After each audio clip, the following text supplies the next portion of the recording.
Hi everyone, welcome back to my new vlog. ಸ್ನೇಹಿತರೆ, ಇವತ್ತು ನಾನು ನಿಮಗೆ 21 ಡೇಸಲ್ಲಿ ಮರಿಗಳು ಎಷ್ಟು ಗ್ರೋತ್ ಆಗಿದೆ, ಎಷ್ಟು ವೆಯ್ಟ್ ಬಂದಿರ್ತದೆ ಅನ್ನೋದ್ರ ಬಗ್ಗೆ ನಾನು ಇವತ್ತು ನಿಮಗೆ ತಿಳಿಸಿಕೊಡ್ತಿದ್ದೆ. ಹಾಗೆ ಇವಾಗ ಪ್ರೀ ಸ್ಟಾರ್ಟ್ರ್, ಫಿನಿಷರಲ್ಲಿ ನಮ್ಮ ಕಂಪನಿಯಲ್ಲಿ finisher first and finisher second ಅಂತಲೂ ಕೂಡ ಬರ್ತದೆ.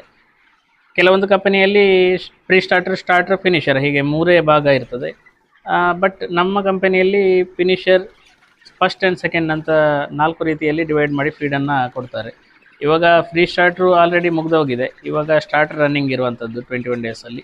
ಇನ್ನೂ ಒಂದು ದಿನ ಸ್ಟಾರ್ಟ್ರ್ ಬರ್ಬೋದು, ಆಮೇಲೆ ಫಿನಿಷರ್ ಫಸ್ಟ್ ಸ್ಟಾರ್ಟ್ ಆಗ್ತದೆ.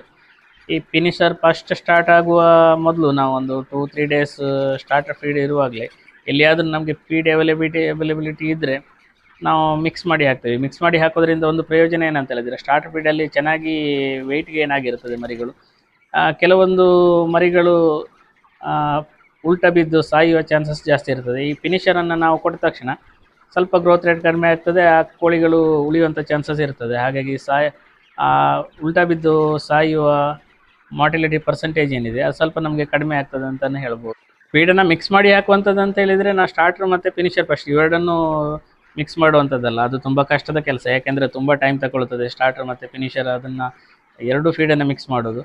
ನಾನು ಹೇಗೆ ಮಿಕ್ಸಪ್ ಮಾಡೋದು ಅಂತ ಹೇಳಿದರೆ, ಒಂದು ದಿನ ಸ್ಟಾರ್ಟ್ರ್ ಫೀಡನ್ನು ಫುಲ್ ಕೊಟ್ಟರೆ ನೆಕ್ಸ್ಟ್ ಡೇಗೆ ಫಿನಿಷರ್, ಒಂದು ದಿನ ಸ್ಟಾರ್ಟ್ರ್ ಒಂದು ದಿನ ಫಿನಿಷರ್. ಎಲ್ಲಿಯಾದರೂ ತುಂಬ ಹೈ ಮಾರ್ಟಿಲಿಟಿ ಉಂಟು, SDS ಪ್ರಾಬ್ಲಮ್ ಅಂದರೆ ಸಡನ್ ಡೆತ್ ಸಿಂಡ್ರಮ್ ತುಂಬ ಉಂಟು, ದಿನಕ್ಕೆ ಒಂದು 10-20 ಕೋಳಿ ಮಾರ್ಟಿಲಿಟಿ ಆಗ್ತದೆ ಅಂತ ಹೇಳಿದರೆ, ಆವಾಗ ಕಂಟಿನ್ಯೂ 2 ಡೇಸ್ ಫಿನಿಷರನ್ನೇ ಕೊಟ್ಟು ನಾವು ಮಾರ್ಟಿಲಿಟಿಯನ್ನು ಕಂಟ್ರೋಲ್ ಮಾಡ್ಕೊಳ್ಬೋದು. ಕೆಲವೊಮ್ಮೆ ಕಂಟ್ರೋಲಿಗೆ ಬರ್ತದೆ. ಹಾಗೆ ನಾನಿವತ್ತು ನಿಮಗೆ 21 ದಿನದಲ್ಲಿ ಎಷ್ಟು ವೆಯ್ಟ್ ಬಂದಿದೆ ಅನ್ನೋದ್ರ ಬಗ್ಗೆ ನಾನು ತಿಳಿಸ್ಕೊಡ್ತೀನಿ.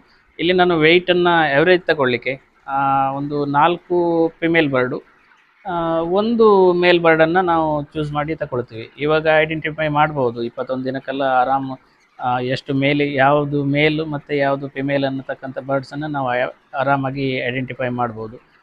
ಯಾವಾಗಲೂ ಮೇಲ್ ಬರ್ಡು ವೆಯ್ಟ್ ಜಾಸ್ತಿ ಇರ್ತದೆ, ಆಮೇಲೆ ಫಿಮೇಲು ಕಡಿಮೆ ಇರ್ತದೆ. ಫ್ಲಾಕಲ್ಲಿ ಫಿಮೇಲ್ ಬರ್ಡೇ ಜಾಸ್ತಿ ಇರೋದ್ರಿಂದ ನಾವು ಈ ರೇಷಿಯೋದಲ್ಲಿ ತಗೊಳ್ತೀವಿ.